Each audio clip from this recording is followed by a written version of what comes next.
हम के परतंत्र रहे ही नहीं। हमारे यहाँ तो 4 वर्णाश्रम हैं।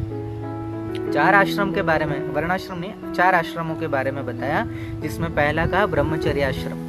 ब्रह्मचर्य भी कब तक? आजीवन ब्रह्मचर्य की हमारे शास्त्रों में कहीं बात नहीं है। हमारे यहाँ कहा गया कि आप 20 वर्ष पर्यंत ब्रह्मचर्य का पालन करिए, उसके बाद आप गृहस्थ आश्रम में आएंगे। ब्रह्मचर्य आश्रम, दूसरा गृहस्थ आश्रम, तीसरा का वानप्रस्थाश्रम और चौथा का संन्यास आश्रम। माने हमारे यहाँ माँ बाप कभी भी ये सोच के नहीं रहते थे कि बुढ़ापे में बच्चा हमारा साथ देगा। माँ बाप को तो पहले ही पता था कि भाई अब गृहस्थाश्रम में हम आ गए, बच्चे पैदा कर दिए, अब ये अपने पांव पे खड़े हो गए, इनका विवाह आदि करवा दिया।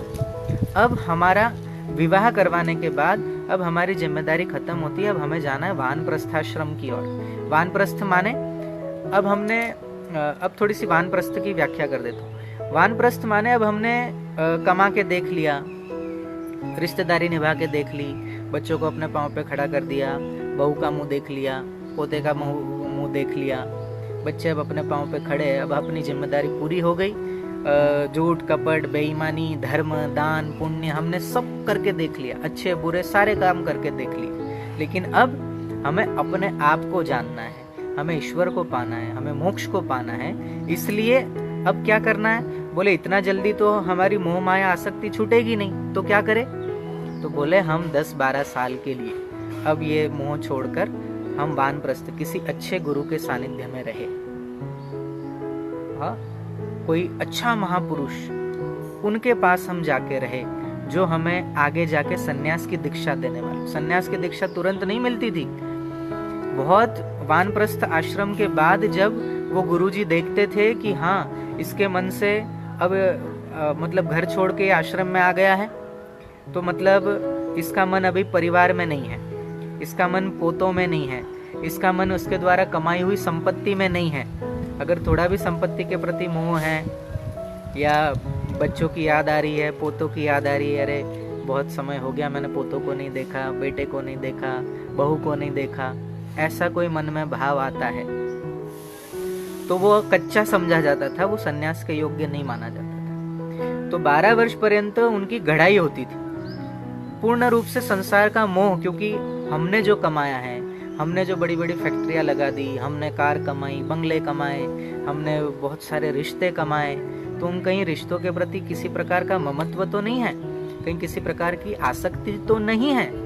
ये 12 वर्ष पर्यंत परीक्षण होता था। 12 वर्ष भी कम, मुझे तो लगता है उससे ज्यादा परीक्षण होता होगा। और जब उन संत की, उन ऋषि की उन कसौटियों पर जब वो खरे उतरते थे, परीक्षा में पास हो जाते थे, फिर उनको सन्यास दिला जाता था। और सन्यास जिसको मिल गया तो वो व्यक्ति क्या हो गया?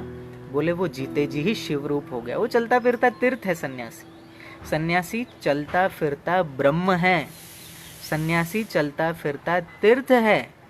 सन्यासी के दर्शन हो जाए, किसी महापुरुष के दर्शन हो जाए, आपने दंडवत कर लिया, समझ लो कि आपने भगवान को दंडवत कर लिया। अगर कोई सन्यासी चलती फिरते हुए आपको उपदेश दे रहा है तो आपने समझ लेना है कि वो उपदेश की, ज्ञान की गंगा में आपने डुबकी लगा ली। इतनी महिमा है हमारे यहाँ सन्यासी।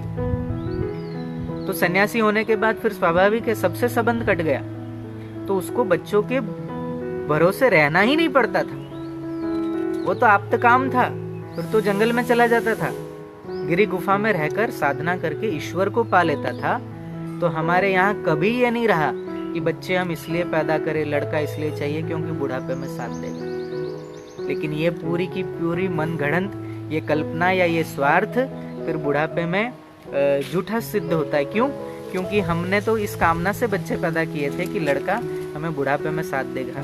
लेकिन होता क्या है, बच्चे हाथ उठाते हैं, माँ बाप को ही मारने लग जाते हैं, घर से निकाल देते हैं। वृद्धाश्रम क्यों खोलने पड़े? क्यों? हमारे यहाँ पूर्व में ऋषि मुनियों ने, हमारे पूर्व में इतिहास उठा के देख लो, कहीं वृद्धाश्रम नहीं दिखेंगे। लेकिन आजकल ये वृद्धाश्रम अगर दिख रहे हैं तो उसके पीछे कारण है कि हमने वानप्रस्थ को भूल गए, हम सन्यास धर्म को हमारे भूल गए। इस कारण से ये स्थिति हमारे यहाँ पैदा हुई, इस कारण से वृद्धाश्रम बन रहे हैं। तो भैया ये 16 संस्कारों को जो समझ लेगा, उसे बुढ़ापे में ये भाव कभी नहीं आएगा कि बच्चे हमारा रक्षण करेंगे, बुढ़ापे में ये ध्यान रखेंगे। बुढ़ापे के लिए गृहस्थी नहीं है, बुढ़ापा तो सन्यास में बिताओ, वानप्रस्थी हो जाओ। राजा ऋषभदेव की कथा आती है, 24 अवतारों में से एक अवतार भगवान का हुआ ऋषभदेव। उन्होंने भी देखा कि राज्य सब कुछ सब बढ़िया चल रहा है, अच्छे से चल रहा है, तो ऋषभदेव ने अपनी ये अजनाब खंड, ये भारतवर्ष का राज्य भरत को, अपने बड़े बेटे को सौंप कर वो जंगल में चले गए। आगे चल के भरत भी फिर जंगल में चले गए। तो हमारे यहाँ तो राजपाट जिनका था, ये संपूर्ण भारतवर्ष पर राज करने वाले चक्रवर्ती राजाओं ने भी अंत में ये नहीं कहा कि बुढ़ापे में बच्चे संभालेंगे, उन्होंने कहा कि बुढ़ापा तो हमारा सन्यास में बीतेगा, हम मोक्ष को पाएंगे। ये है हमारा बहुत संस्कार, ये है हमारी संस्कृति, जिसमें हम 4 आश्रमों में अपने आप को बांट लेते हैं। ब्रह्मचर्य, गृहस्थ, फिर वानप्रस्थ। वानप्रस्थ में सब मोह ममता आसक्ति का त्याग, और उसके बाद फिर सन्यास।